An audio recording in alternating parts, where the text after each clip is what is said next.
Oh, no. I really wish this were clickbait. But we are now getting substantially closer to World War III, and this was not on my bingo card today. My bingo card today was look at real estate, look at more real estate, and look at more real estate. Not this. The United States is now lifting the final restrictions for weapons to be supplied to Ukraine. And this risks a substantial escalation where we could be looking at just how Israel strikes Hamas or Hezbollah. We could be looking at Ukraine striking deep into Russia, specifically the Kursk region, which we'll talk about that in just a moment. But I want you to know about this.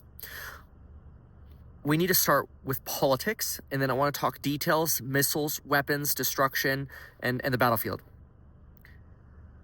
Donald Trump is expected to force a negotiated settlement between Zelensky and Putin.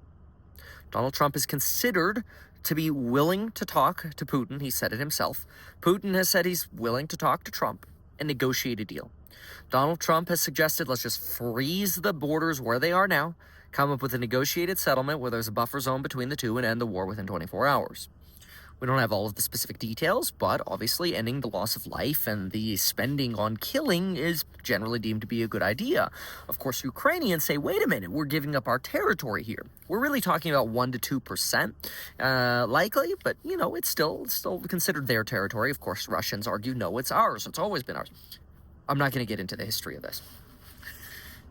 But what really accelerated this drama are two things. Number one, Donald Trump winning potentially means the end to the endless supplying by the United States, the Biden administration, Emmanuel Macron, the Germans, and many within Europe or around the world, to continuing to bolster Ukraine without any hope of negotiating. In fact, when we look back into 22, there were peace deals written and then torn up, potentially by our administration purposely to keep the proxy war against Russia going. Think about this for a moment. It's strategic for multiple reasons. Number one, you prop up Lockheed Martin, whom we're going to talk about in just a moment, because Lockheed Martin supplies some of the weapon systems that we're going to be talking about. But other than that, I'll look into their stock. It's probably already propped up. But other than that, also consider that the Biden administration has a lot of political lobbying that has come to it. All politicians get a lot of war money that come to them. This is why they call them neocons sometimes, right?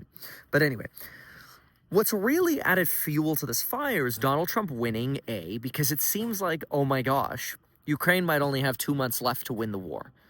That's a fear that people have. What are you, mid-November right now, inauguration's third week of January, you got 2 months left during the cold of winter, some of the harshest war months. But what's also added to this catalyst is that now you have not only Russia getting more aggressive, probably because of this win. Russia has been increasing their drone strikes, their missile strikes inside of Ukraine. They are moving across the Dnipro from the, essentially from the eastern portion of Ukraine deeper into the west. Kharkiv attacks, you name it. At the same time, Ukraine thought, well, maybe if we go attack Russia and we end up getting the Russians caught flat-footed in their own territory, we'll stop their progression against us. And so we're going to attack the Russian Kursk Oblast. Well, guess what? It's done nothing. Russia has continued to attack. If anything, they've escalated their attacks inside of Ukraine as we are now approaching the 1,000th day of this war. Speaking of thousands, North Korea is now potentially thinking of sending 100,000 troops to fight in Russia against Ukraine. Probably first to mop up the Kursk region and then to actually potentially incur Ukraine. This is why the Biden administration is also now thinking, okay, well, maybe if we strike deeper into Russia, we could prevent some of this. The Biden administration has specifically said they will send as much aid as possible prior to the Trump inauguration. We already know that Musk and Trump together want to solve this problem so we can make deals with the Russians. Now, I'm not trying to say anything bad about Trump or Musk or Biden or whatever. I'm just trying to give you the information. We know that both Donald Trump and Elon Musk are willing to work out deals with China, with Russia, and there are reportings, obviously we can't say we know this, but there are reportings that potentially Putin asked Elon Musk, hey, would you mind not enabling Starlink over Taiwan, which is listed as coming soon at your SpaceX website for Starlink? And, that'll really help my friend Xi Jinping out. Now, a lot of connections here on both sides. That, again, I'm not imparting an opinion, but it's freaking the Biden administration out. So consider this. I want to talk about some of these weapons here for a moment because there are a lot of people worried that we're knocking on the door of World War III. And I'm not trying to be hyperbolic here. It's a problem. The United States is considering approving the ACATMS systems. These are the Army Tactical Missile System. They are surface-to-surface precision strike missile launchers. They are similar, they could be, the ACATMS system can be launched from like a HIMARS or an MLRS. Remember, that's the multiple launch rocket system, or the I can't remember what the M is worth, but it's like artillery rocket system. I can never remember what the M is worth for. It might be high munition, but I could be wrong about that. But anyway, so what's very important about these weapons is that these weapons are more than what Ukraine has now. They have HIMARS systems, but they have them for defense, to shoot down missiles, like ballistic missiles, or to shoot down enemy fighter jets, to at least give them a chance of some regional air superiority, so that way the F-16s that the United States has supplied don't all crash and get destroyed.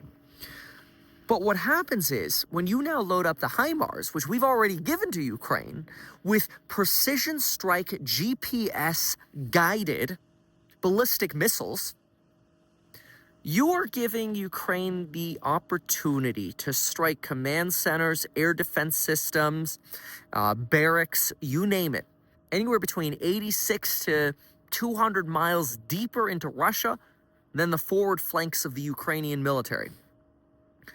This now allows you to take a lot more land a lot faster. Now, what does that potentially mean? Well, it potentially means North Korea is going to run out there a little faster. And if North Korea runs out there a little faster, we start escalating war pretty quickly, especially since North Korea is supplying ammunition. They've already been supplying ammunition to Russia.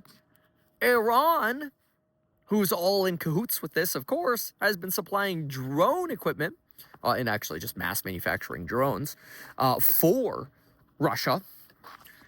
But think about this. We've seen so many videos of drone warfare of these various different countries fighting each other.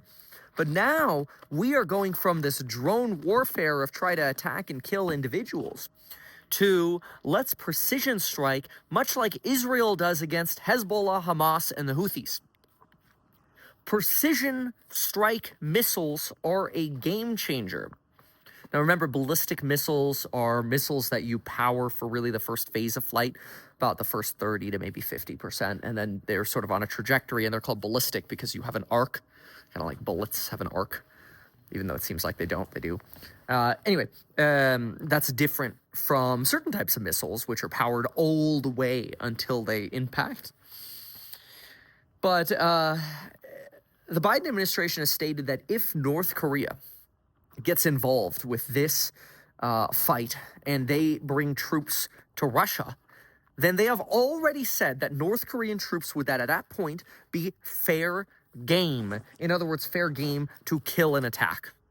This now means Ukraine is not just fighting Russia, backed by the United States. It means Ukraine backed by the United States. Ukraine's just a proxy. This is a proxy war. You know, you fund and supply somebody else to fight your war for you to weaken your enemy. You want to weaken Russia? Cause problems? Fund Ukraine. Let them do the dirty work for you. Ukrainians lose their lives. No American boots on the ground, they say. Yeah, okay.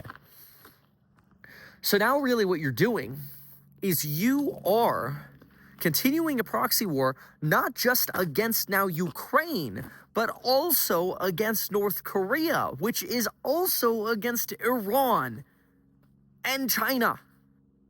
So now you have China, Iran, North Korea, Russia versus the EU, England, Great Britain, the United States, and Ukraine, probably with Japan and Taiwan.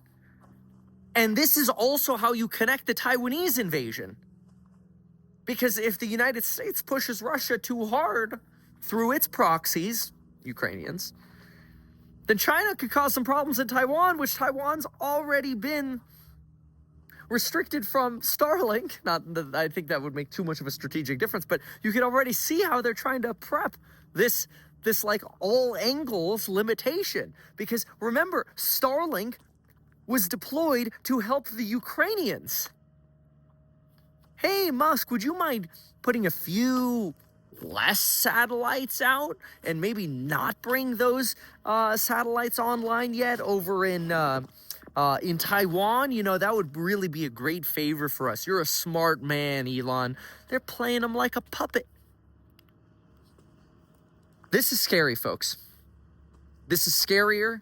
These short-range ballistic missiles will change, offensive ballistic missiles, surface-to-surface missiles, will change warfare in Ukraine, specifically against Russia. It will deepen the pain in Russia, which will lead to more of a lash out from Russia than is already happening, and more of a lash out from the allies who will now get probably deployed more rapidly. We could be in World War III before the inauguration. Then we will be in World War III and a recession. If there is not any more of a reason to get you to go to metkevin.com/life, I don't know what there is. metkevin.com/life, paid partner of the channel. Life insurance. You can get it in as little as 5 minutes. Apple Pay, Android Pay for it. Lauren and I have it.